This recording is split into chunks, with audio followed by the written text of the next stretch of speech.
TIBCO Connect Intelligence allows you to take advantage of both data at rest and data in motion to create a system of insight and have an integrated analytics experience. This video shows utilization of real-time sensor data to offer intelligent surveillance of industrial equipment. To do this, we'll use TIBCO Spotfire, TEAR, and TIBCO Streaming in harmony. We'll demonstrate a process for visually analyzing historical data, using predictive modeling to determine rules and thresholds, deploying those predictive rules into a real-time data feed, and monitoring and alerting new data in real time.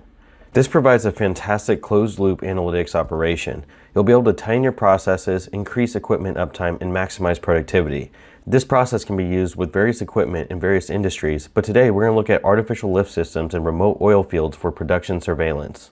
To start, here we are in Spotfire 10 looking at some wells in North Dakota. These are all managed far away in Houston, Texas. There's some particular wells in this area marked yellow, and I know we've had some failures in the region. I'll use Spotfire to drill into just those wells for my study. I'll then use Spotfire to color these wells by those that have had failures and those that haven't, and I'll sort this table so I can select them easier. At the bottom here, I've brought in sensor data for electrical submersible pumps on these wells. For this demo, I just grabbed pump intake pressure, which is shown in blue, and pump motor current, which is shown in orange. Quickly selecting the wells with failure, I see that they have lots of spikes in their signals, which is something I want to investigate further. On this page, I can drill into more details. I can explore wells by county or field, or even select individual wells. Selecting this well with failures from the map, I see a zoomed view of the intake pressure and motor current, both of which I see have those same spikes in the signal. From here I can get information on how to improve my control charts. I have these red dotted lines showing upper and lower control limits, and I see a pretty wide range here for 100 kilopascals for pressure and about 30 amps for current. Comparatively, the wells without failures have much narrower ranges for the control limits, indicating the submersible pumps have pretty steady operation. Now let's investigate these failures a bit further. Here I have pressure and current data overlaid for the failed wells. Looking at a couple wells side by side, you'll see these black vertical lines, which are logged events for when my pump failed and the lift system shut down. I'll grab a few failed regions on a single well, and on the bottom, Spotfire aligned each of these failures to 0 at the black line on the right, and then plotted the sensor data in the hours leading up to the failure event.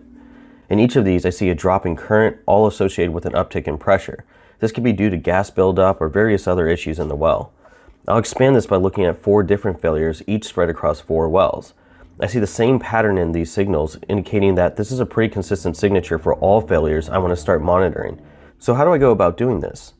When I go back and look at all my wells, I see even in good wells, pressure and current signals have noise and bounce around. So simply monitoring for inverse relationships of the two signals is not enough on its own. I'll get all sorts of false positives. We can instead better model this signature by using some statistics and TEAR. TEAR is TIBCO's proprietary version of R that allows me to deploy R scripts directly from my Spotfire analysis using only the data I want. In this view, I'll zoom in and look for some pressure trends showing an uptick. When I see a signal I like, I can select the points for the slope, and you'll see here TEAR will calculate the slope of my points when I hit this button.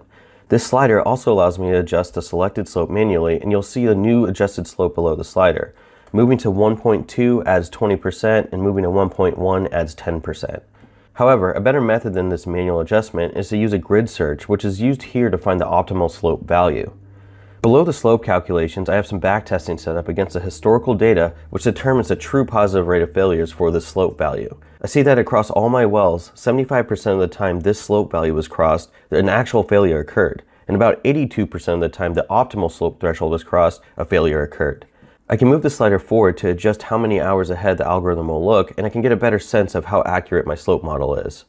What we have here are great predictive results, so I now want to include this in my alerting workflow. I can simply hit this button to have the information about the slope sent to TIBCO Streaming for real-time event processing. In TIBCO Streaming, I'm able to build workflows that take real-time data feeds, apply logic and advanced models, and output streaming data and alerts. For this example, I've simulated a feed for sensor data which is evaluated for these alerting thresholds and outputs data streams. I'll then pick up these data streams in Spotfire for more visual analytics.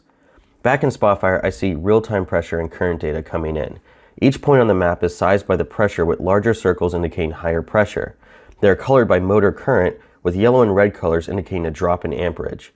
Similarly, this chart shows the same points aligned by well ID on the x-axis and motor current on the y-axis. You'll see that as pressure rises for some of these wells, current will drop and these circles just fall to the bottom of the chart. Spotfire 10 doesn't limit me to just the values right now. I can also go to this tab to see the whole trend broken down by individual well. Here I'm showing a moving window for current and pressure over the past 5 minutes. By By clicking the x-axis, I can change this time window to just a few seconds, or even do it in hours and days. I'll decrease this down to 1 minute so you can really see the data flowing.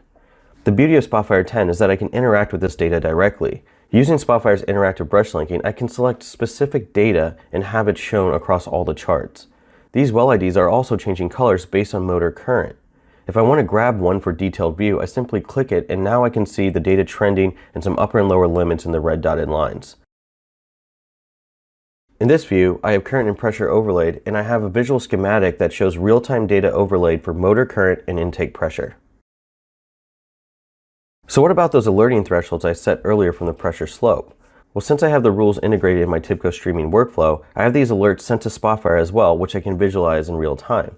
On this page, you'll see a live bar chart scrolling up, and this is showing the number of alerts triggered over time. For this simulation, I also set up alerts for motor current, which are shown on the left.